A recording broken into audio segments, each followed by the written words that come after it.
Class 10 science chapter number 4 carbon and its compound, carbon एवं उसके यौगिक। ये वीडियो देखने के बाद आपको कोई और वीडियो देखने की जरूरत नहीं पड़ेगी। साथ ही में वीडियो के लास्ट में आप लोगों के लिए रहेगा एनसीईआरटी केमिस्ट्री क्विज। सबसे पहले जानते हैं कार्बन क्या है। कार्बन नाम लैटिन शब्द कार्बो से लिया गया है, जिसका मतलब है कोयला। चूल्हे में आपने आग जलती देखी हुई, तो आग जलने के बाद चूल्हे के अंदर धूल और कोयला बच जाता है। कार्बन क्या है, मेटल है या फिर नॉन मेटल है? तो आपने ध्यान रखना है कि कार्बन एक नॉन मेटल है, कार्बन एक अधातु है। आखिर हमें कार्बन कहाँ मिलेगा?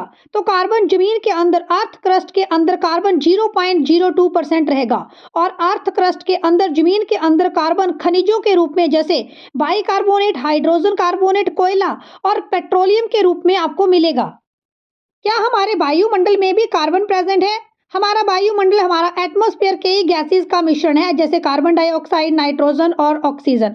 कमेंट करके बताएं हमारे वातावरण में कौन सी गैस सबसे ज्यादा अमाउंट में प्रेजेंट है। तो हमारे वायुमंडल में 0.03% कार्बन डाइऑक्साइड के रूप में कार्बन पाया जाता है। कार्बन डाइऑक्साइड का फार्मूला रहेगा CO2। तो कार्बन डाइऑक्साइड के अंदर भी क्या प्रेजेंट है? कार्बन। प्लांट्स के अंदर भी कार्बन पाया जाता है, एनिमल्स के अंदर भी कार्बन प्रेजेंट है, कॉस्मेटिक के सामान के अंदर भी कार्बन प्रेजेंट है, यहाँ तक कि मेडिसिन के अंदर भी कार्बन प्रेजेंट है। कार्बन के बारे में इंपॉर्टेंट एग्जाम पॉइंट। कार्बन का परमाणु क्रमांक कितना है? कार्बन का एटॉमिक नंबर कितना है? तो कार्बन का एटॉमिक नंबर है 6। कार्बन मॉडर्न पीरियोडिक टेबल में, आधुनिक आवर्त सारणी में कौन से ग्रुप में प्रेजेंट है, कौन से पीरियड में प्रेजेंट है?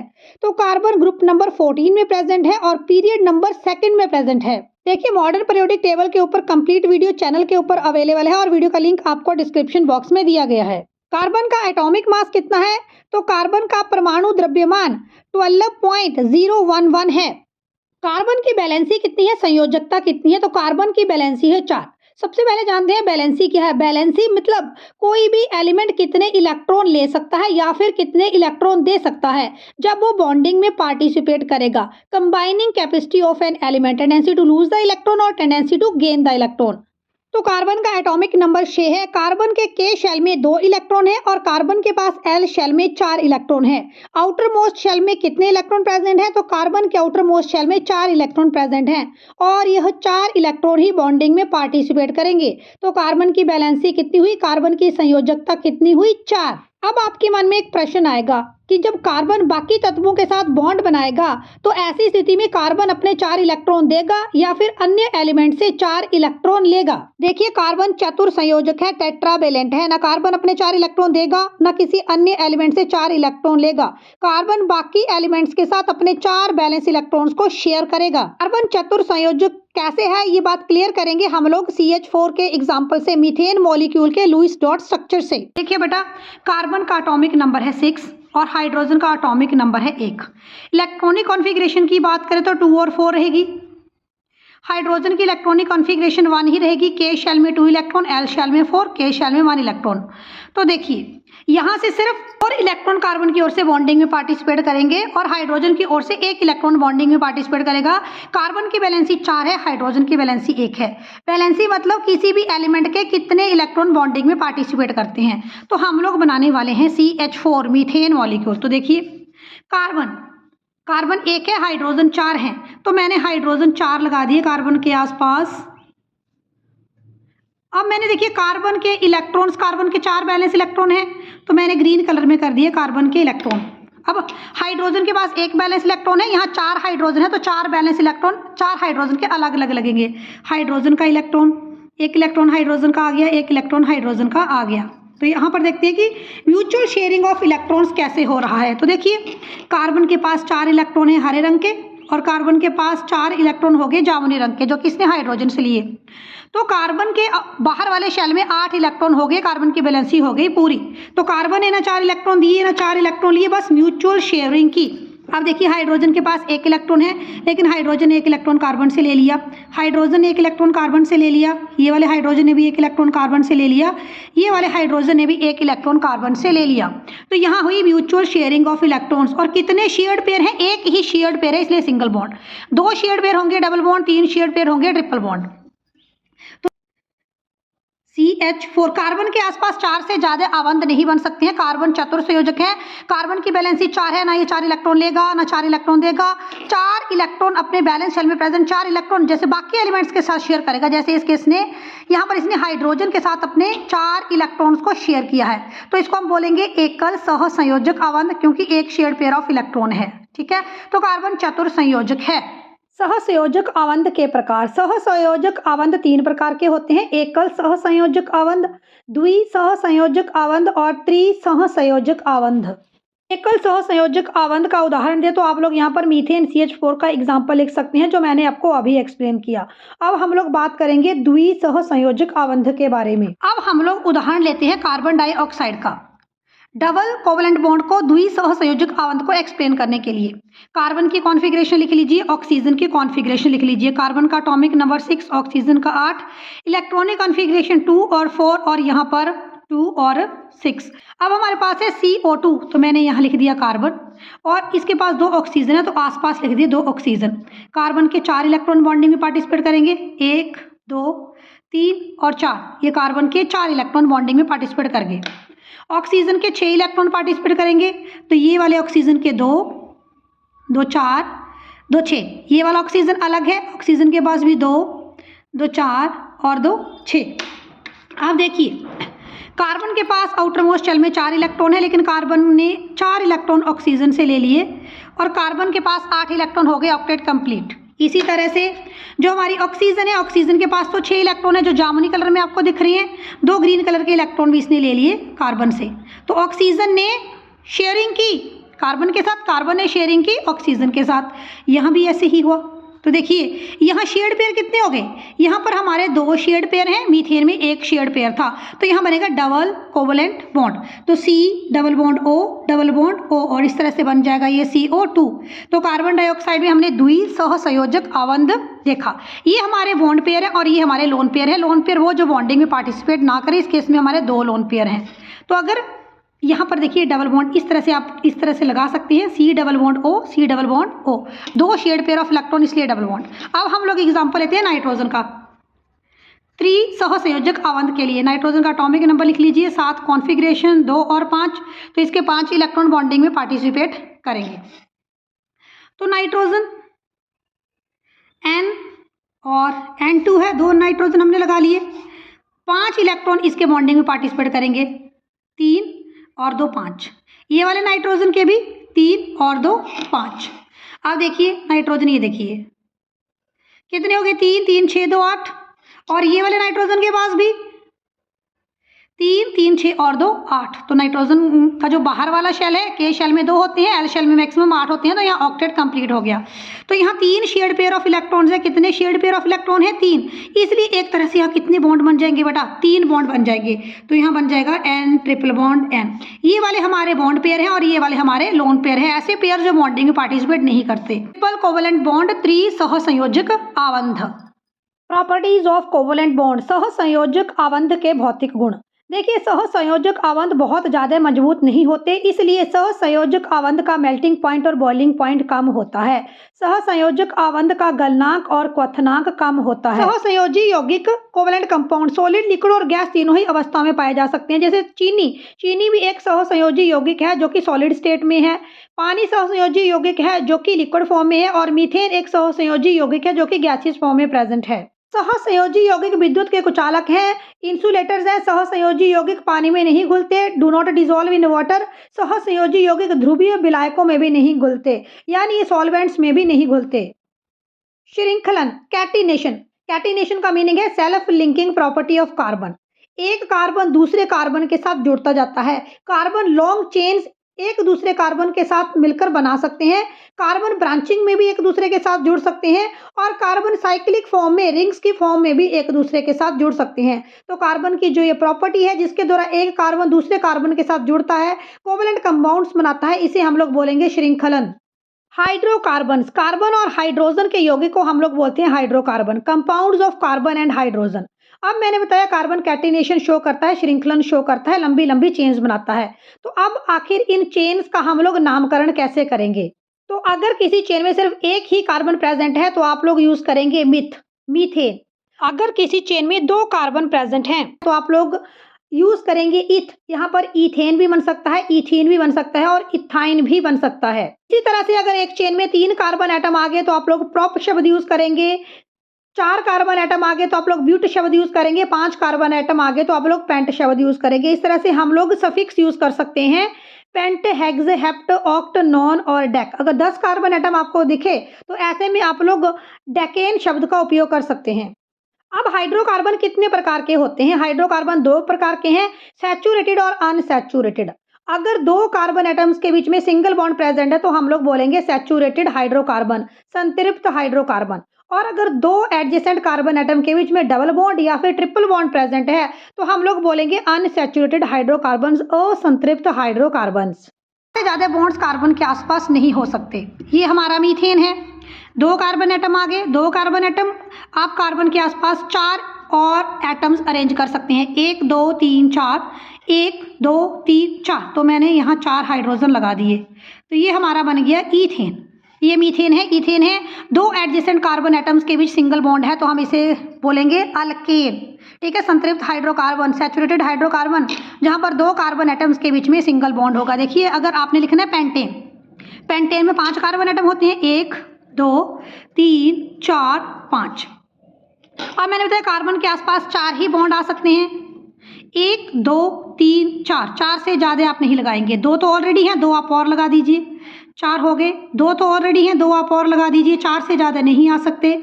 यहाँ 1 है, 3 और लगा दीजिए, 1 2 3 4। यहाँ 1 ऑलरेडी है, आप 3 और लगा दीजिए। तो ये methane, ethane, propane, butane, pentane, ये हो गया हमारा पेंटेन। तो 2 एडजेसेंट कार्बन एटम्स के बीच अगर सिंगल बॉन्ड प्रेजेंट है तो वो होंगे अल्केन। और यहाँ जनरल फार्मूला होगा CnH2n+2। यहाँ आप n की वैल्यू 1 2 3 4 पुट कर सकते हैं। जैसे यहाँ हमारे पास फार्मूला बन रहा है CH4 और यहाँ कार्बन की संख्या है 1, इसमें 1 पुट करिए, Cn की जगह 1 2, n की जगह 1 +2, तो C1, 2 1 ज़ा 2, 2 और 2 4, तो C1 हो गया, H4 हो गया, आप इसे लिखेंगे CH4। यहाँ देखिए 1 2 3 4 5, C5 है और H कितने हैं, 3 2 5 2 7 2 9 9 और 3 12, C5H12। तो यहाँ कार्बन 5 है, इस फार्मूले में n 5 पुट करिए, n की जगह 5, H2n, 2n की जगह हमने पुट किया 5 +2, तो C5H, 5 दूने 10, 10 जमा 2 12, तो ये बन गए C5H12। तो इस तरह से आप लोग जो है जनरल फार्मूला CnH2n+2 अल्केन के लिए उपयोग करेंगे। 2 एडजेसेंट कार्बन एटम के बीच सिर्फ एक ही सिंगल बॉन्ड आएगा, ठीक है, डबल भी हो सकता है, ट्रिपल। अगर सिंगल बॉन्ड आएगा तो अल्केन, डबल बॉन्ड आएगा तो अल्कीन, ट्रिपल बॉन्ड आएगा तो अल्काइन। और कार्बन के आसपास 4 से ज़्यादा इलेक्ट्रॉन नहीं लग सकते, कार्बन के आसपास 4 से ज़्यादा बॉन्ड्स नहीं आ सकते। असंतृप्त हाइड्रोकार्बन में हम लोग पढ़ेंगे अल्कीन और अल्काइंस के बारे में। अल्कीन, 2 कार्बन एटम के बीच में डबल बॉन्ड प्रेजेंट है तो आएगा अल्कीन।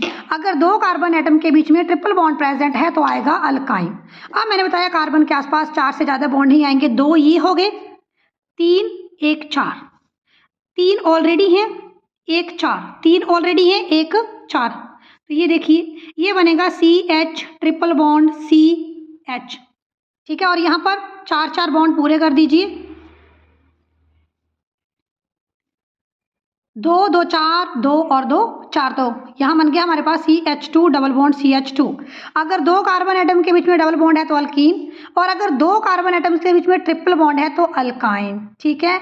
ये हमारे पास इथीन है और ये हमारे पास इथाइन है।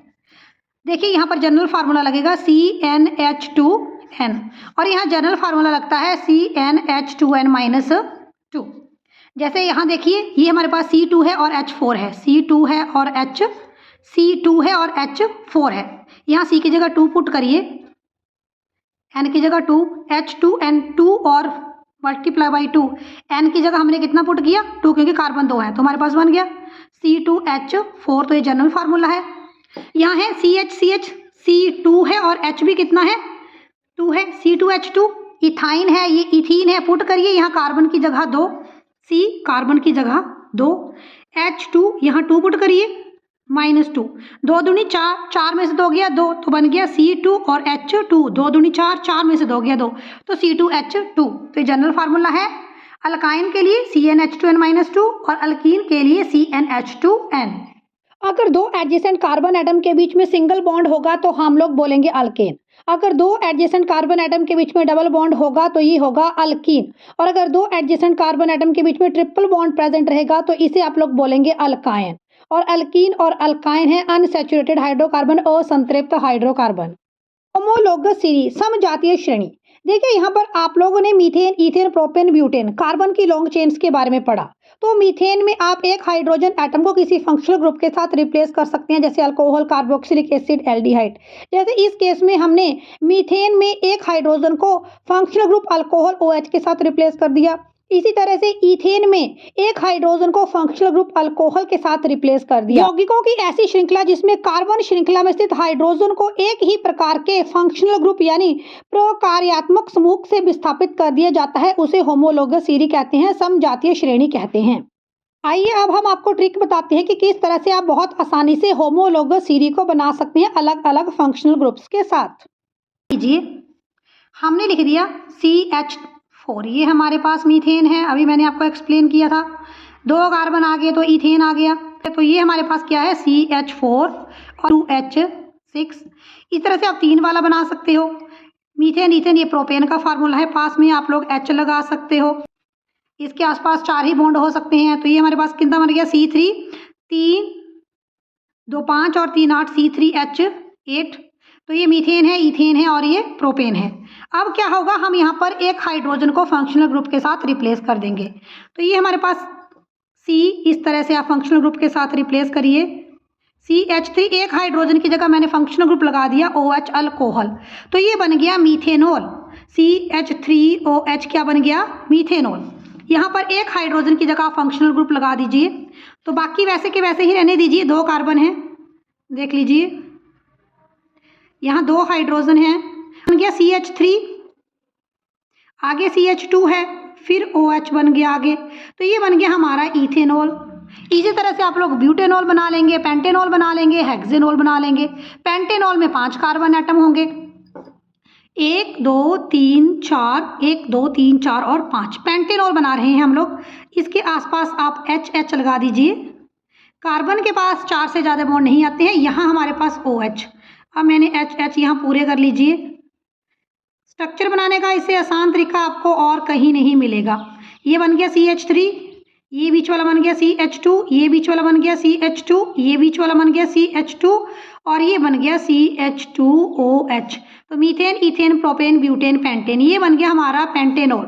अब देखिए, होमोलोगस सीरीज में, समजातीय सीरीज में 2 कार्बन एटम्स के बीच कौन सा ग्रुप आता है हमेशा, CH2 ग्रुप।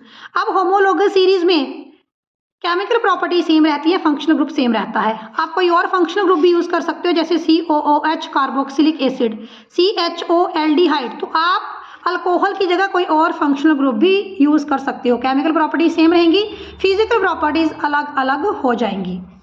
समावयव आइसोमर बनाने के लिए ट्रिक्स।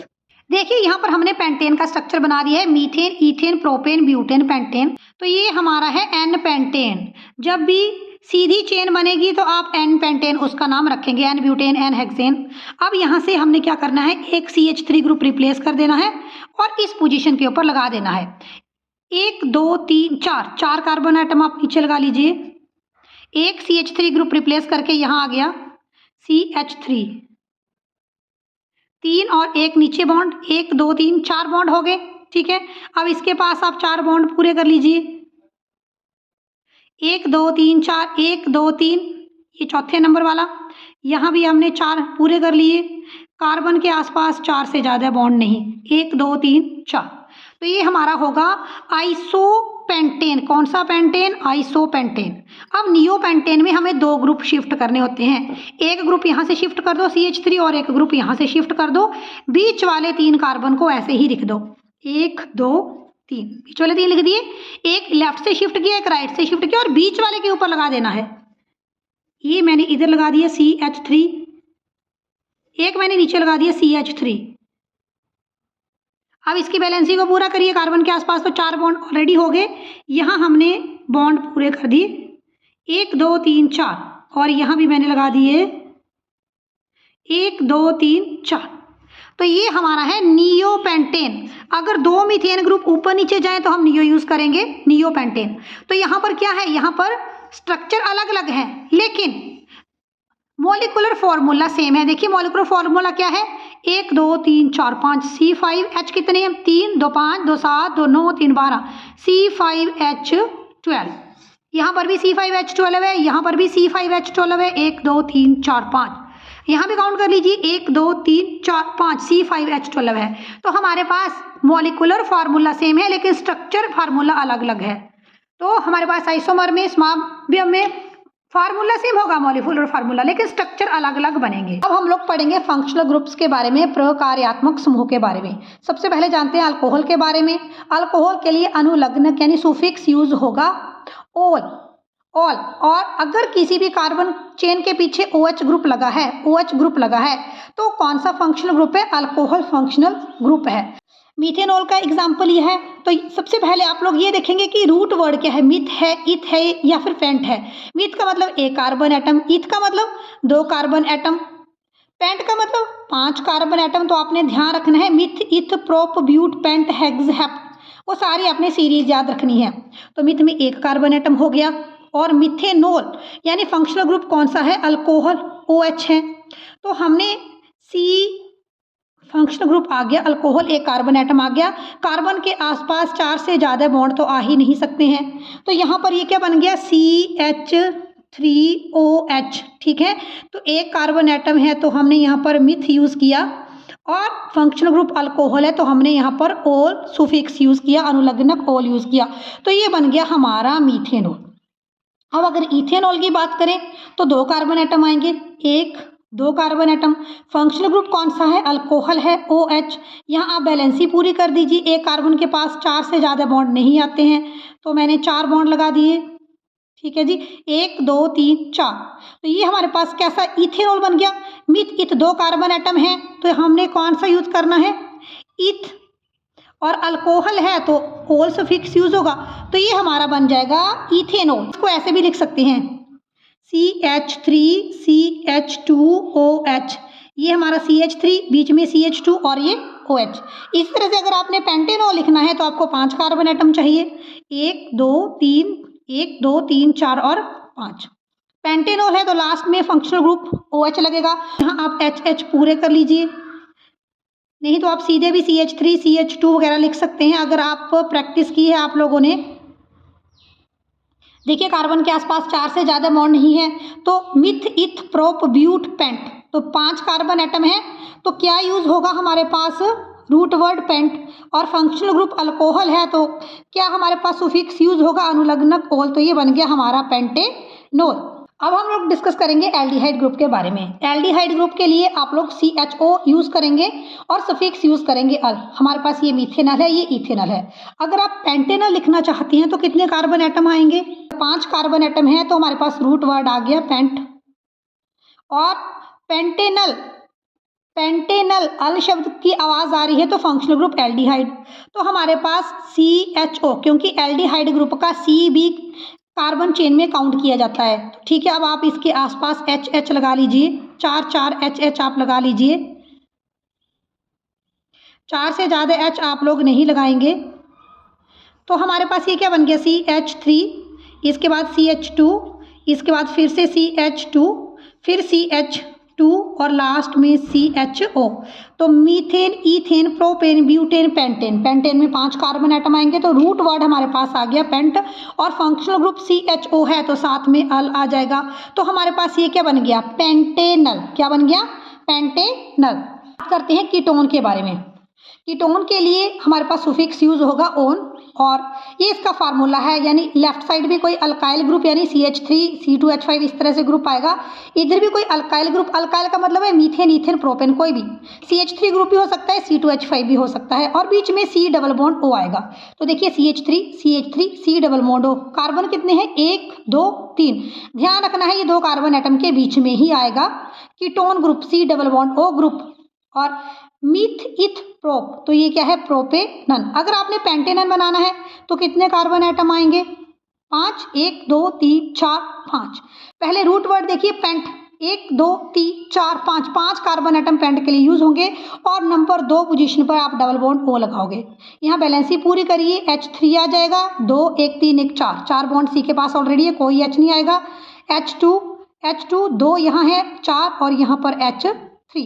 तो ये methane, ethane, propane, butane, pentane. तो यहाँ रूट वर्ड क्या है? पेंट है, क्योंकि 5 कार्बन एटम है। और फंक्शनल ग्रुप कौन सा है? C double bond O, ketone. R C double bond O R। तो यहाँ भी कोई अल्केन की चेन है, मीथेन की चेन है, मीथेन ईथेन, कोई फंक्शनल ग्रुप R है और यहाँ भी कोई फंक्शनल ग्रुप R है। पेंट और यहाँ पर हो गया ओन। तो ये हमारा बन गया पेंटेनन।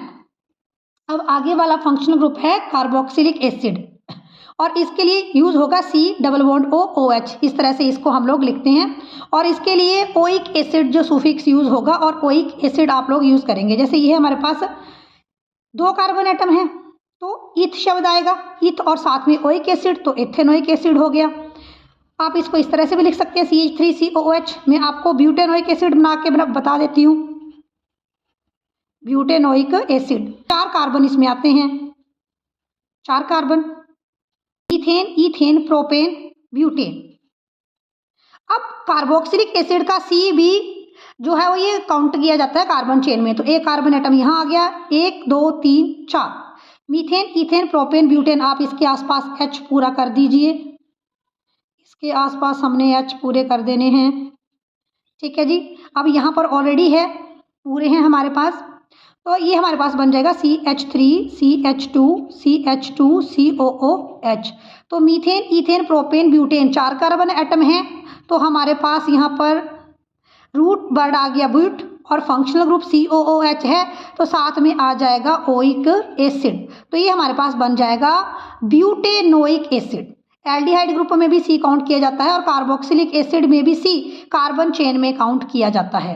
अगर हम लोग हैलोजन की बात करें तो यहाँ पर chlorine, fluorine, bromine, iodine, group 17 element halogen से और इनमें शामिल हैं क्लोरीन, फ्लोरीन, ब्रोमीन, आयोडीन।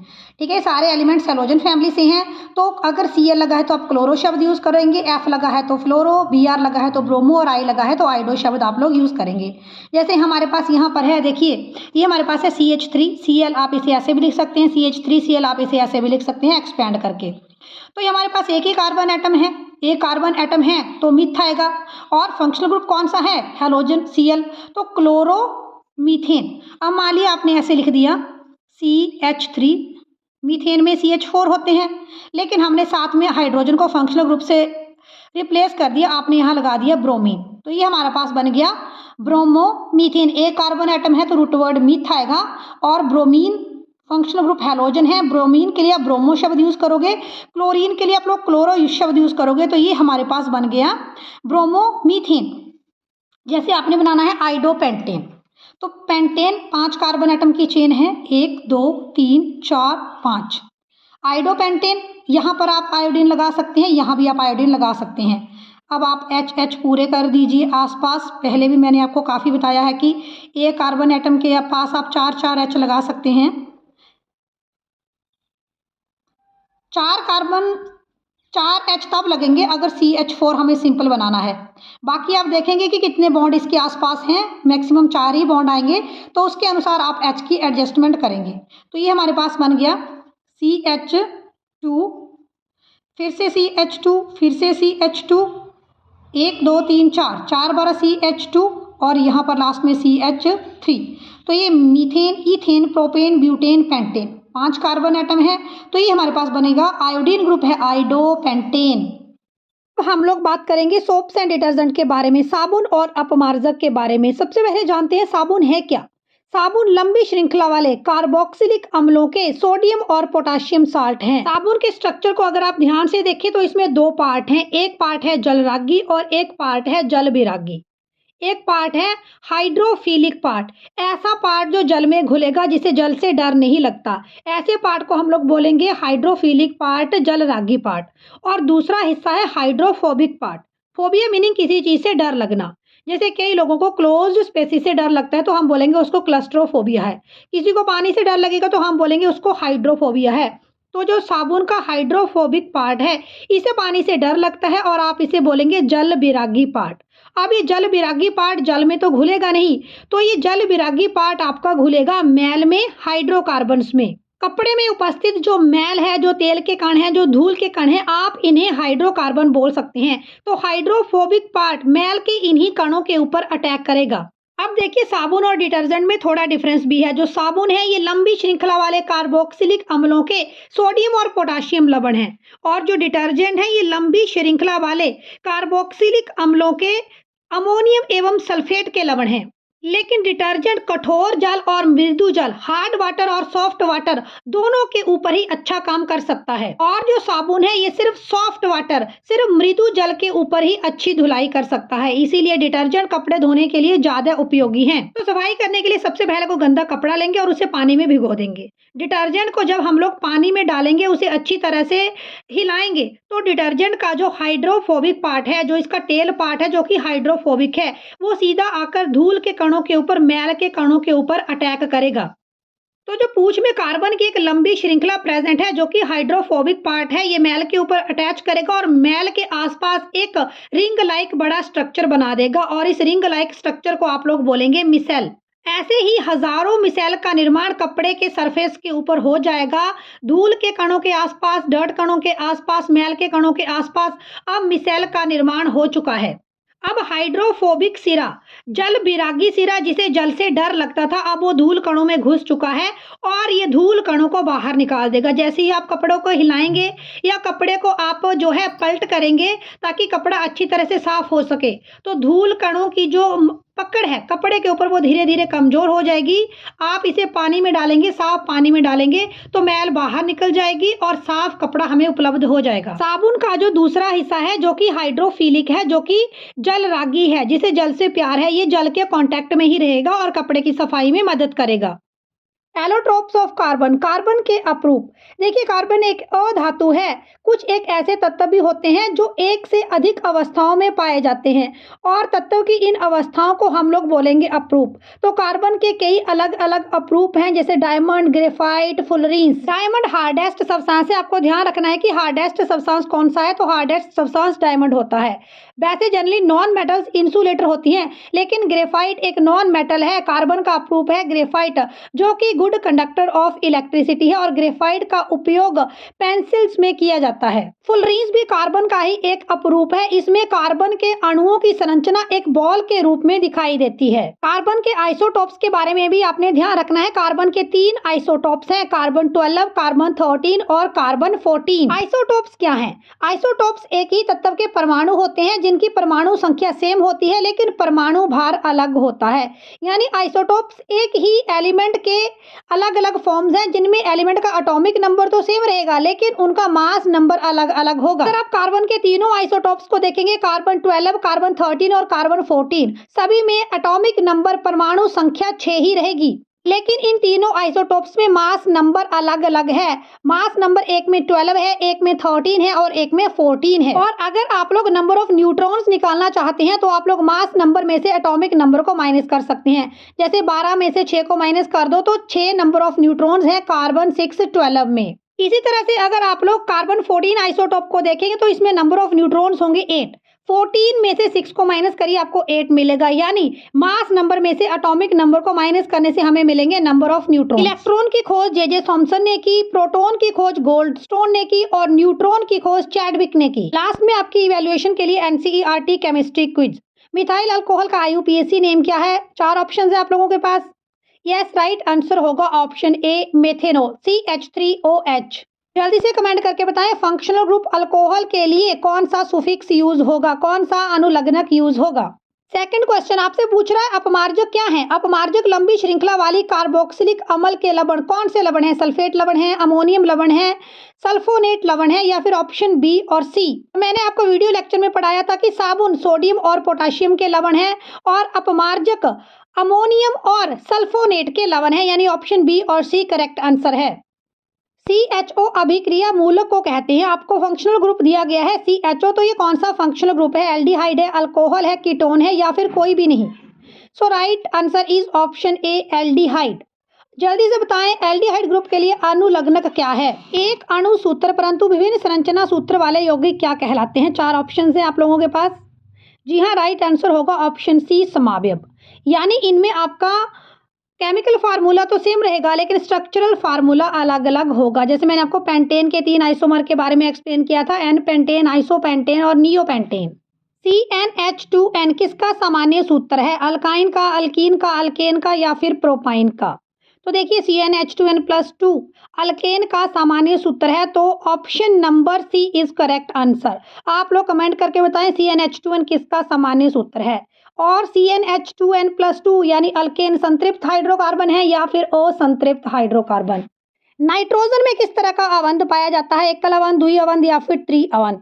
तो देखिए वीडियो में मैंने आपको एक्सप्लेन किया था कि नाइट्रोजन में होगा N triple bond N, 3 shared pair of electrons रहेंगे। तो नाइट्रोजन में कैसा अवंध है? Option C is correct answer, triple bond, त्रि अवंध, त्रि सहसंयोजक अवंध। सहसंयोजक अवंध कैसे बनते हैं? म्यूचुअल शेयरिंग ऑफ इलेक्ट्रॉन से या फिर इलेक्ट्रॉन को लेने और इलेक्ट्रॉन को देने से? कमेंट करके बताएं। NCERT क्लास 10 साइंस का कंप्लीट कोर्स चैनल के ऊपर अवेलेबल है। कौन से नए टॉपिक के ऊपर आप लोग नोट्स चाहते हैं? कमेंट करके जरूर बताएं। वीडियो अच्छा लगा है, वैल्यूएबल लगा है तो वीडियो को लाइक शेयर करें और नए वीडियोस के लिए चैनल को सब्सक्राइब जरूर करें।